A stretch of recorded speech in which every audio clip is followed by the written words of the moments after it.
जय श्री राम दोस्तों। कहानियों की लाइब्रेरी चैनल पर आप सभी सनातनियों का बहुत बहुत स्वागत है। आज हम आपको इस कहानी के माध्यम से भगवान विष्णु के वराह अवतार लेने की रहस्य बताने जा रहे हैं। सनातन संस्कृति से जुड़ी ऐसी ही जानकारी के लिए चैनल को सब्सक्राइब जरूर करें। कहानी इस प्रकार है। एक बार ब्रह्मा जी के मानस पुत्र सनत सनकादि भगवान विष्णु के दर्शन करने वैकुंठ धाम पहुँचे। वैकुंठ में विष्णु धाम के द्वार पर भगवान के दो पार्षद जय विजय द्वारपाल के रूप में बैठे थे। इन दिगंबर साधुओं को देखकर पहले तो उन्हें हंसी आ गई, फिर पूछा, आप लोग कौन हैं? ऐसे नंग धड़ंग यहाँ कहाँ चले आ रहे हैं? उनकी बात का सनत ने बुरा नहीं माना, क्योंकि ये द्वारपाल थे और बिना पूरी जांच पड़ताल के अंदर कैसे जाने देते। अपनी वेशभाषा पर उनके हंसने का भी बुरा नहीं माना, क्योंकि वैकुंठ जैसे वैभवशाली परिवेश में ऐसे साधुओं का क्या काम। उनके प्रश्नों का उत्तर देते हुए उन्होंने कहा, हम सनत कुमार भगवान विष्णु के दर्शन करना चाहते हैं। हम सदा इसी रूप में रहते हैं, इसलिए हमें अंदर जाने दो। मगर जय विजय नामक द्वारपालों ने सनत सनकादि को अंदर नहीं जाने दिया। इससे ऋषियों का क्रोध आ गया कि इन द्वारपालों की इतनी भी समझ नहीं कि ऋषियों साधुओं के साथ कैसा व्यवहार करना चाहिए।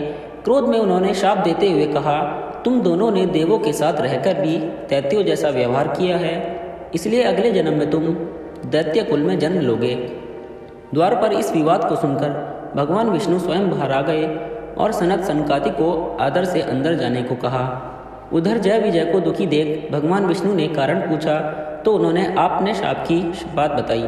भगवान विष्णु ने कहा, उद्दंडता का फल तो तुम्हें भोगना ही पड़ेगा। असुर कुल में तुम्हारा अगला जन्म अवश्य होगा। इतनी चिंता मत करो, तुम मेरे पार्षद हो, इसलिए इसका पुण्य भी मिलेगा। मेरे द्वारा ही तुम्हें दैत्य योनि से मुक्ति मिलेगी। सनत सनकादि भगवान के दर्शन कर चले गए। जय विजय की मृत्यु होने पर उनका जन्म कश्यप ऋषि की पत्नी दिति के गर्भ से हुआ। दिति दैत्य कुल की माता थी, अतः उसके गर्भ से जन्म लेने वाले जय विजय का नाम इस जन्म में हिरण्याक्ष और हिरण्यकश्यप हुआ। उन दोनों में प्रबल आसुरी शक्ति थी। उन्होंने अपने उत्पाद द्वारा आसुरी शक्ति के बल पर आसुरी राज्य स्थापित किया। उन्होंने देवलोक पर भी आक्रमण कर देवताओं को भी त्रस्त कर रखा था। उन्होंने घोषणा की कि अब से उनके राज्य के सारे यज्ञ उन्हीं के नाम पर होंगे। देवों को कोई यज्ञ भाग नहीं मिलेगा। किसी भी देवी देवता या ईश्वर की पूजा आराधना के बजाय उनकी ही पूजा होगी।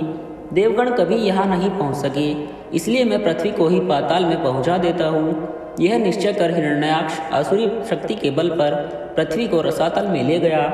इससे सारे ब्रह्मांड में उथल पुथल मच गई। सृष्टि का नियम भंग होने लगा। चतुर्दिक हाहाकार मच गया। ऋषियों मुनियों तथा देवताओं ने मिलकर विष्णु से प्रार्थना की, भगवान देखिए, इन दो महापराक्रमी असुरों ने क्या किया।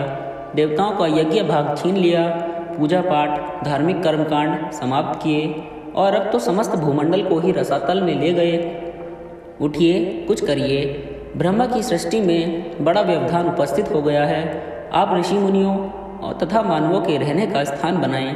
पृथ्वी जल में डूब रही है, उसके उद्धार के लिए वैकुंठ का व्यास छोड़कर कोई अवतार लीजिए।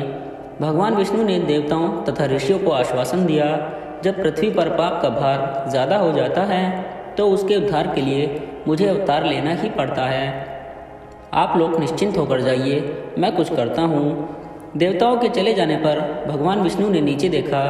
पृथ्वी का कहीं पता नहीं, सर्वत्र जल ही जल दिख रहा था। फिर तो भगवान वराह के रूप में प्रकट हुए और समुद्र में कूद पड़े। भयंकर गर्जना के कारण अपनी विशाल दाढ़ पर पृथ्वी को रखकर वे अथाह जल राशि को चीरते हुए ऊपर आ गए। पृथ्वी को समुद्र से ऊपर आते देख तथा वराह का भयंकर शब्द सुनकर हिरण्याक्ष बौखला गया कि किसने उसकी शक्ति को चुनौती दी है। वराह को देखते ही वह उसे मारने दौड़ा। उसका हर अस्त्र शस्त्र वराह के शरीर से टकराकर चूर चूर हो जाता था। भगवान कुछ देर उसके प्रहार झेलते रहे और उसके क्रोध को भड़काते रहे। रूप भले ही वराह का था, पर थे तो वे परब्रह्म अनंत शक्ति भगवान विष्णु। उन्होंने एक झटके से हिरण्याक्ष को अपनी दाढ़ पर उठा लिया और घुमाकर आकाश में दूर फेंक दिया। आकाश में चक्कर काटकर वह धड़ाम से पृथ्वी पर वराह के पास ही गिर पड़ा। मरणासन हिरण्याक्ष ने देखा कि वराह अब वह वराह न होकर भगवान विष्णु है। उसे अपना पूर्व जन्म याद आ गया। उसने भगवान के चरण पकड़ लिए और कहा, भगवान पाप के शाप का आपने अंत कर दिया और अपने ही हाथों इस जन्म से मुक्ति दिलाई। मुझे तो मुक्ति मिली, पर मेरे भाई हिरण्यकशिपु का क्या होगा? उसे भी तो मुक्ति दीजिए। भगवान विष्णु हंसकर बोले, समय से पूर्व किसी के पाप का अंत नहीं होता। तुम्हारे भाई हिरण्यकश्यपु के पाप का भी अंत नहीं है। तुम्हारे अंत के लिए पृथ्वी कारण बनी, उसके अंत के लिए मुझे एक और अवतार लेना पड़ेगा। तुम्हारे लिए वराह बनना पड़ा, उसके लिए नृसिंह रूप में अवतार लेकर उसका उद्धार करना पड़ेगा। भगवान विष्णु के ये शब्द सुनकर हिरण्याक्ष ने बड़ी शांति से अपने प्राण त्याग दिए।